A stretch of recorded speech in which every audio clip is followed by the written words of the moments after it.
Hi guys, here I will read the assignment from the page 15 and 17. First, in page 15, what is a computer? A computer is an electronic machine that processes information. In other words, an information processor. It takes in raw information or data at one end, stores it until it's ready to work on it, sews and crunch it for a bit, then splits out the results at the other end. All these processes have a name. Taking in information is called input. Storing information is better known as memory or storage. Viewing information is also known as processing, and spitting out results is called output. Imagine if a computer were a person. Suppose you have a friend who's really good at math. She is so good that everyone she knows posts their math problems to her.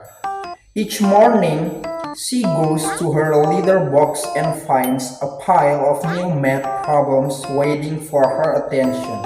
She piles them up on her desk until she gets around to looking at them. Each afternoon, she takes a letter off the top of the pile, studies the problem, works out the solution, and scribbles at the answer of the back. She puts this in an envelope addressed to the person who sent her the original problem and sticks it in her out tray, ready to post. Then she moves to the next letter in the pile. You can see that your friend is working just like a computer.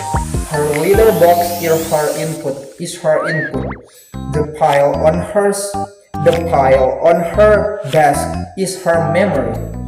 Her brain is the processor that works out the solutions to the problems.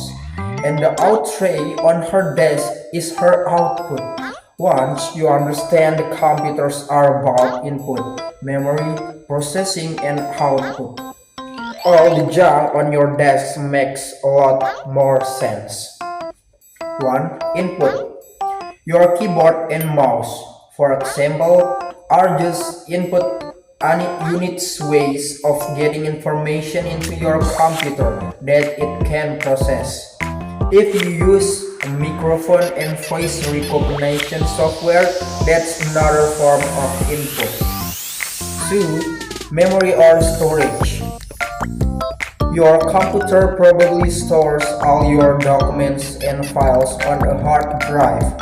A huge magnetic memory, but smaller, computer-based devices like digital cameras and cell phones use other kinds of storage such as flash memory cards. 3. Processing. Your computer's processor, sometimes known as the central processing unit, is a microchip buried deep inside. It works amazingly hard and gets incredibly hot in the process. That's why your computer has a little fan blowing away to stop its brain from overheating. 4. Output. Your computer probably has an LCD screen capable of displaying high-resolution, very detailed graphics, and probably also stereo loudspeakers. You may have an inkjet printer on your desk to make a more permanent form of output. This 5th page, 17th page. What is a computer program?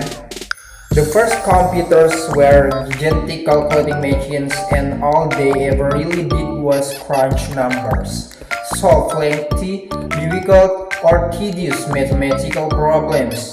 Today, computers work on a much wider variety of problems, but they are all still essentially calculations. Everything a computer does, from helping you to edit a photograph you have taken with a digital camera to displaying a web page involves manipulating numbers in one way or another.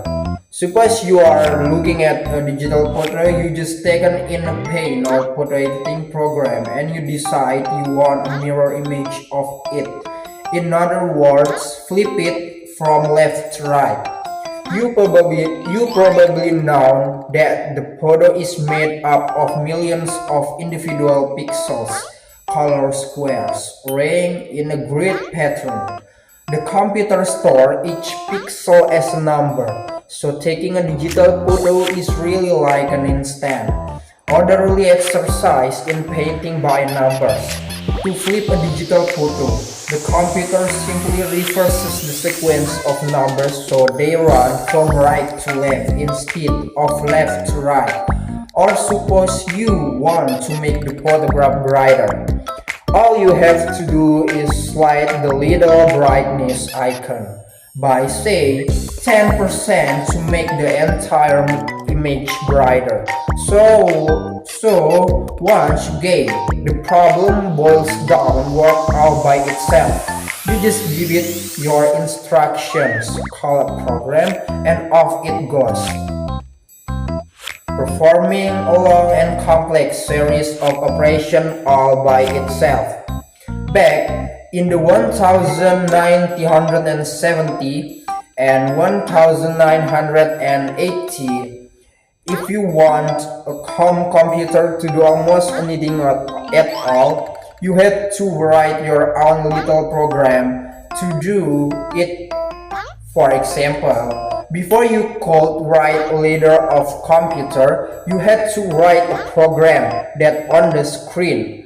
Writing the program usually took more time than doing whatever it was that you word processed